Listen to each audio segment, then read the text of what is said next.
Hello friends, आज हम लोग इलेक्ट्रिक करंट का अगला टॉपिक स्टार्ट कर रहे हैं नेक्स्ट वीडियो में। तो यहाँ पर देखिए, आज हम लोग पढ़ेंगे heating effect of electric current.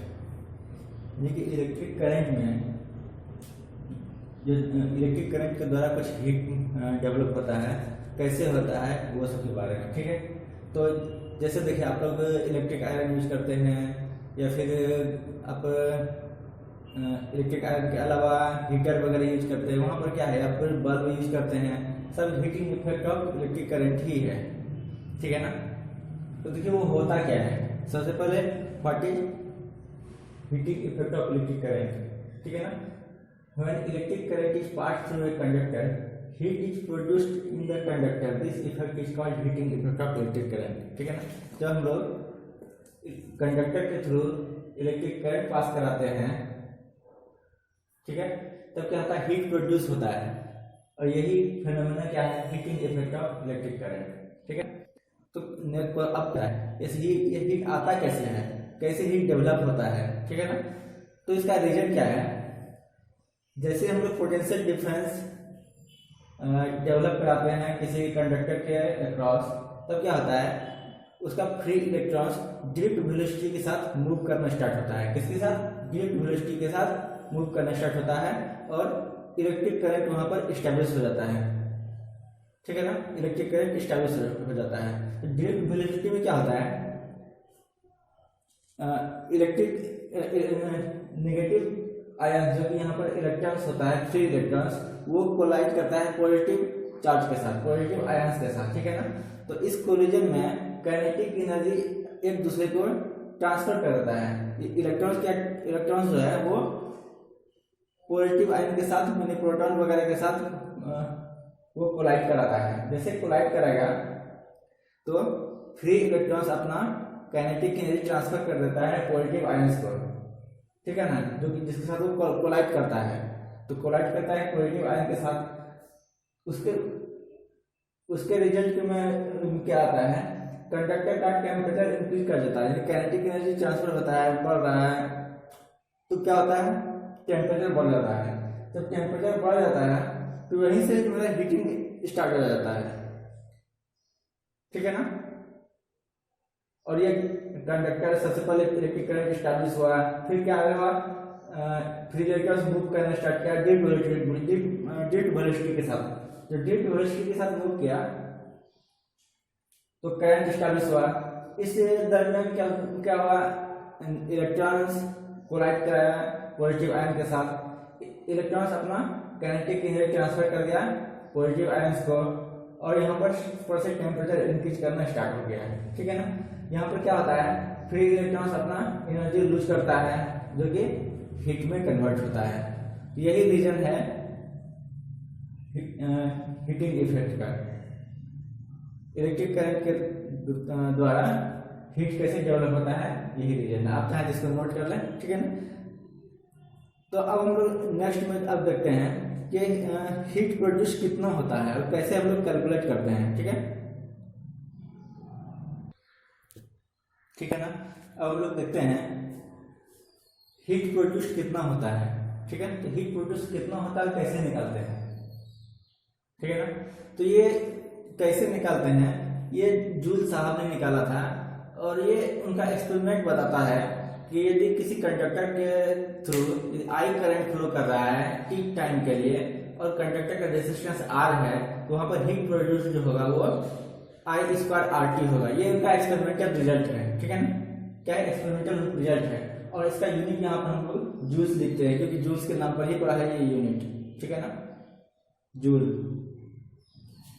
On the basis of Joule's experimental result, it is found that when current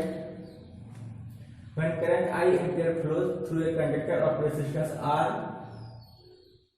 for time t second, amount of heat produced is equal to I square R t। ठीक है ना। अब हम लोग देखते हैं, इसको लाने की कोशिश करते हैं, इसको थोड़ा डिराइव करने की कोशिश करते हैं। एक अकॉर्डिंग टू जूल्स एक्सपेरिमेंट हम लोग एक रेजिस्टेंस लेते हैं R ओम का। ठीक है ना। ये इसके थ्रू हम पोटेंशियल डिफरेंस भी अप्लाई करते हैं, और यहाँ पर हम लोग आई करंट फ्लो कराते हैं टी टाइम के लिए। क्या कराते हैं, आई करंट, आई एम्पियर का करंट टी टाइम के लिए। किसके थ्रू? रेजिस्टेंस आर ओम के थ्रू, ठीक है ना। तो क्या होता है यहाँ पर हम यदि पूछें इसके थ्रू चार्ज कितना ट्रांसफर होगा इस टाइम में, तो कैसे निकालेंगे? Q equal to I T हम लोग पढ़ रहे थे, ठीक है ना। जितना करंट फ्लो करेगा उसके टाइम के साथ मल्टीप्लाई कर देंगे तो वो क्या बताता है? इस टाइम में कितना चार्ज फ्लो हो गया वो बताता है, ठीक है। अब हम लोग निकालते हैं ये चार्ज फ्लो किया उसके थ्रू कितना इलेक्ट्रिक पोटेंशियल लॉस हुआ, ठीक है ना। तो इलेक्ट्रिक पोटेंशियल हम लोग कैपिटल डब्ल्यू से इंडिकेट करते हैं और ये कैसे निकलता है? चार्ज इनटू पोटेंशियल डिफरेंस, ठीक है। तो चार्ज कितना है? Q है, पोटेंशियल डिफरेंस हम लोग भी अप्लाई कर रहे हैं, ठीक है। Q को क्या लिख सकते हैं? IT लिख सकते हैं, भी ये W हो गया, W इक्वल टू VIT, ठीक है। यहाँ पर आप V को IR से रिप्लेस कर सकते हैं ओम्स लॉ के थ्रू,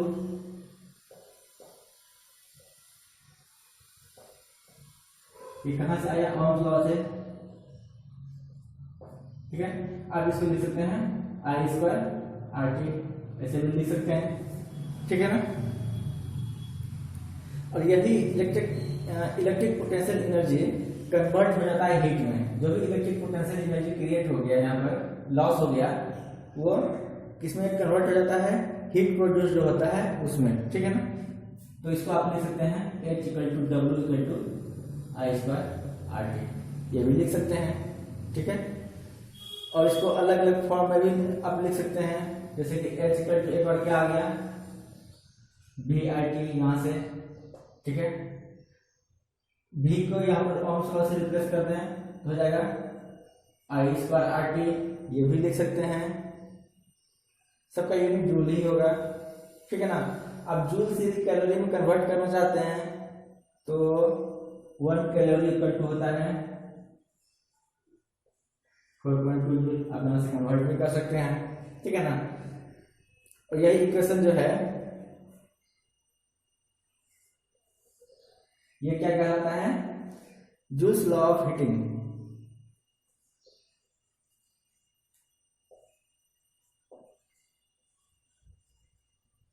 ठीक है ना। आप यहां से कैलकुलेट कर सकते हैं कितना हीट प्रोड्यूस हुआ, ठीक है। अब हम लोग देखेंगे इलेक्ट्रिक पावर, ठीक है। क्या देखेंगे? Electric power. वेट कीजिए एक मिनट। तो देखिए इलेक्ट्रिक पावर, ठीक है ना। इलेक्ट्रिक पावर क्या होता है? The rate of electric work, ठीक है ना। The rate at which electric work is done, ठीक है। यही होता है इलेक्ट्रिक पावर, ठीक है ना। शक्ति, कार्य करने की दर को, तो वही शक्ति है यहाँ पर इलेक्ट्रिक पावर, ठीक है ना। तो हम लोग अभी जस्ट निकाले थे इस सर्किट के लिए, इस सिस्टम के लिए कितना हम लोग का वर्क डन आया था जस्ट पहले, H equal to I² RT, H equal to VIT, ये सब निकाले थे ना। तो देखिए इलेक्ट्रिक पावर को P से इंडिकेट करते हैं, P इक्वल टू WIT, ठीक है। और W का अलग अलग फॉर्म में क्या क्या निकाले थे? एक निकाले थे W इक्वल टू VIT, ये भी निकाले थे। एक निकाले थे I² RT, ये भी निकाले थे। और हाँ, इसको यदि V और R के फॉर्म में लिखना हो तो आप इसको V² RT ऐसे भी लिख सकते हैं, ठीक है। ये भी आप लिख सकते हैं। आप इसको चेंज कर दीजिए, I इक्वल टू VIR कर लीजिए तो फिर ये आ जाएगा। ओम्स लॉ का यूज कर लीजिए। तो यहाँ से आप एक एक करके W पुट कर दीजिए, कोई दिक्कत नहीं है, अलग अलग रिजल्ट आ जाएगा। एक आप लिख सकते हैं VIT/T, ठीक है, यहाँ से आ जाएगा VI/T। एक आ सकता है आपका I² RT/T, यहाँ से आ जाएगा I² R, इस फॉर्म में लिख सकते हैं। एक लिख सकते हैं इस फॉर्म में लिखना है तो V²T/R डिवाइड T, यहाँ से आ जाएगा V²R। ये अलग अलग फॉर्म में है, ठीक है। यहाँ पर यूनिट क्या हो जाएगा? जैसे पिछले में यूनिट क्या होता है? जूल, यहाँ पर बाय टाइम तो आ जाएगा, सबका यूनिट आ जाएगा जूल पर सेकेंड। इसमें तो कोई दिक्कत नहीं होनी चाहिए किसी को। और यही जूल पर सेकेंड को हम लोग वाट भी बोलते हैं, वाट। इसको कैपिटल डब्ल्यू से इंडिकेट करा, ठीक है ना। ये अलग अलग फॉर्म है, ये सॉरी यहाँ पर की नहीं होगा, P equal to V I, P equal to I square R, या फिर P equal to V square by R, ठीक है ना। अब इस फॉर्म में इंडिकेट कर सकते हैं। अब है आपका पावर के बाद इलेक्ट्रिकल एनर्जी, ठीक है ना। तो इलेक्ट्रिकल एनर्जी क्या होता है, इलेक्ट्रिक पावर जितना देर के लिए सप्लाई करते हैं जिस भी टाइम के लिए, वो हमारा बताता है इलेक्ट्रिकल एनर्जी। देख रहे हैं,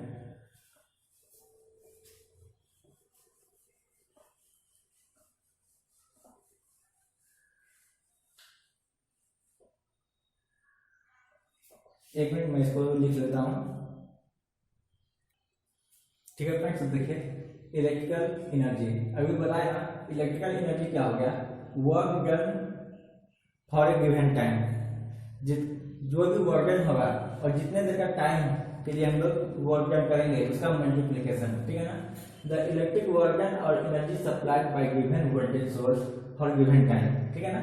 इसको निकालते हैं electric power multiply by time. Electric power क्या निकालते हैं, वी आई को उसको जितने टाइम के लिए हम लोग जितना सेकंड के लिए रखेंगे वो उससे मल्टीप्लाई कर देंगे, यहाँ से आ जाएगा electric power equal to V I T. आपने अलग अलग फॉर्म के लिए, जैसे कि हम लोग पावर निकाले थे, क्या क्या पावर इक्वल टू निकाले थे, वी आई निकाले थे जिसका हम लोग यूज किए, एक निकाले थे वी स्क्वायर आर, और एक निकाले थे क्या आई स्क्वायर आर, निकाले थे ना, ठीक है। तो ये कोई भी आपको सब एक दूसरे से इंटर रिलेटेड है, आप चेक कर सकते हैं। आई को वी आर लिख दीजिए आ जाएगा, वी को आई आर लिख दीजिए तो ये आ जाएगा, सब एक दूसरे से इंटर कनेक्टेड है। तो उसको टाइम से मल्टीप्लाई कर देंगे तो हमारा इलेक्ट्रिकल एनर्जी बता देता है, ठीक है ना। तो वी आई के इसका यूनिट होता है जूल, पावर को टाइम से मल्टीप्लाई करेंगे तो जूल हो जाएगा, क्योंकि देखिए पावर जो है, पावर क्या होता था जूल पर सेकंड, और इसको सेकंड से फिर मल्टीप्लाई करेंगे खत्म हो जाएगा, बच जाएगा जूल। तो इसका ऐसा यूनिट क्या होता है इलेक्ट्रिकल पावर का, इलेक्ट्रिकल एनर्जी का जूल, ठीक है। लेकिन देखिए जैसे आप लोग के घर में यूज होता है जो यूनिट, वो होता है किलोवाट आवर, क्या होता है किलोवाट आवर, इसको हम लोग पढ़ते हैं KWH, इसको कहते हैं कॉमर्शियल यूनिट, ठीक है ना। तो एक कॉमर्शियल यूनिट क्या होता है, जब किसी पावर को जब कोई 1 किलोवाट का पावर 1 घंटे के लिए सप्लाई करता है, तो जितना एनर्जी यहाँ पर कंज्यूम होता है वो होता है 1 किलोवाट आवर, और ये होता है 1 यूनिट। ये यूनिट जो आप अपने घर में देखेंगे मीटर रीडिंग बोलता है 1 यूनिट। 1 यूनिट कहने का मतलब है 1 किलोवाट, 1000 वाट को यदि 1 घंटे के लिए हम लोग फ्लो कराते हैं, ठीक है ना, तो हमारा वो 1 यूनिट होता है, ठीक है। क्या होता है 1 यूनिट होता है, और ये इसको बोर्ड ऑफ डायरेक्ट यूनिट भी बोलते हैं इसको,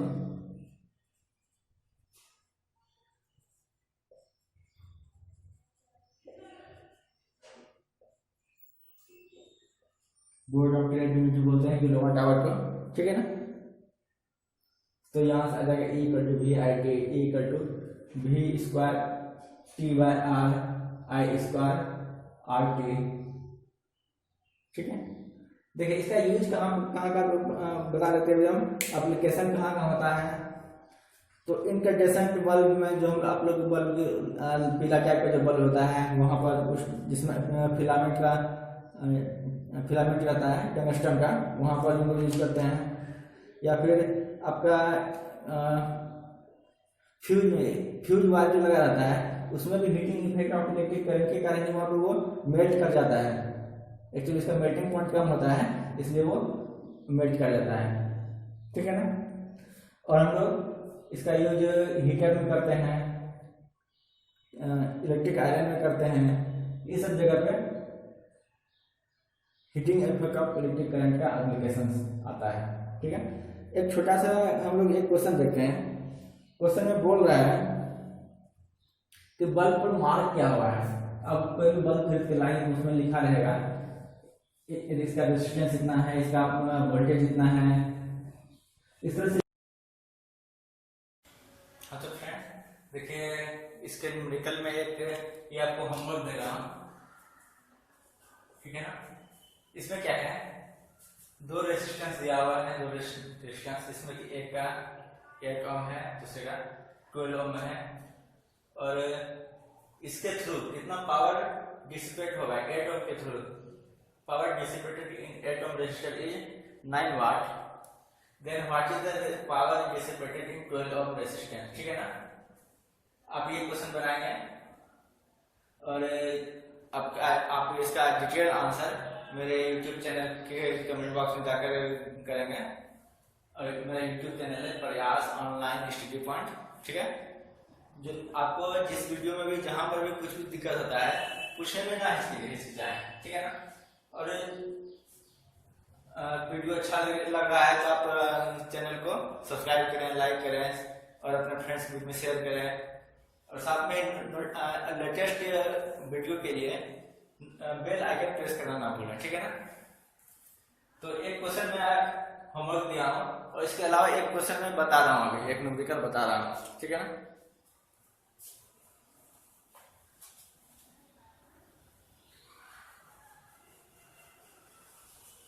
क्वेश्चन है, दो इलेक्ट्रिक बल्ब हैं, ठीक है, दो इलेक्ट्रिक बल्ब हैं V1 V2। इसका जो रेटिंग किया हुआ है, मार्किंग किया हुआ है 60 वाट एंड 240 वोल्ट, ठीक है, और इसका 100 वाट एंड 240 वोल्ट। तो पूछा है क्वेश्चन में, व्हिच बल्ब है मोर रेजिस्टेंस, ठीक है ना, किस बल्ब का रेजिस्टेंस ज्यादा है, ठीक है। तो देखिए यहाँ पर पावर दिया हुआ है, वोल्टेज दिया हुआ है, रेजिस्टेंस आपको निकालना है ना। तो P V R, इसके लिए क्या रिलेशन था, P equal to V square by R। यही कुछ करना है बल्ब 1 के लिए, बल्ब 2 के लिए आपको क्या चाहिए, रेजिस्टेंस चाहिए ना। तो resistance equal to V square by 2 लिख सकते हैं, ठीक है। तो बल्ब 1 के लिए देखिए R1 कितना हो जाएगा, V स्क्वायर 240 का स्क्वायर बाय 60, और बल्ब 2 के लिए R2 कितना हो जाएगा, ठीक है। आप तो सॉल्व करेंगे, इसका सॉल्व करके भी मैग्नीट्यूड निकाल सकते हैं, मैग्नीट्यूड निकालेंगे तो पाएंगे इसका रेजिस्टेंस ज्यादा है, ठीक है ना। या फिर आप डायरेक्टली ऑब्जेक्टिव आपको बनाना है, डायरेक्टली चेक करके बनाना है। तो देखिए न्यूमेरिकल में क्या है, दोनों में सेम है, सेम न्यूमेरिकल है, तो उसमें अलग अलग कैसे से डिवाइड करते हैं, ठीक है ना। तो अलग अलग में क्या होता है, जैसे 60 है 100 है, इसमें से जिसका मैग्नीट्यूड लेस है, जिसका 60 का यहाँ पर लेस है, ठीक है ना, तो इसका ओवरऑल रिजल्ट इसके कंपैरिजन में ज्यादा होगा, क्योंकि ये 60 से ज्यादा है 100। अब करके देख लें, यदि ओवरऑल क्या है 40 है, एक बार हम 5 से करें, एक बार 10 से करें, तो देखिए यहाँ पर इससे 8 आ जाता है, इससे 4 आ जाता है, जो कि ये ग्रेटर है। जितना डिवाइड के केस में डिनोमिनेटर जितना छोटा होगा रिजल्ट उतना ज्यादा होता है। तो इससे पता चल जाता है कि R1 greater than R2 directly, ठीक है ना। तो आप लोग होमवर्क बनाकर जरूर सेंड करेंगे, ठीक है। Thank you. आप लोग ज्यादा से ज्यादा चैनल को व्यू कीजिए।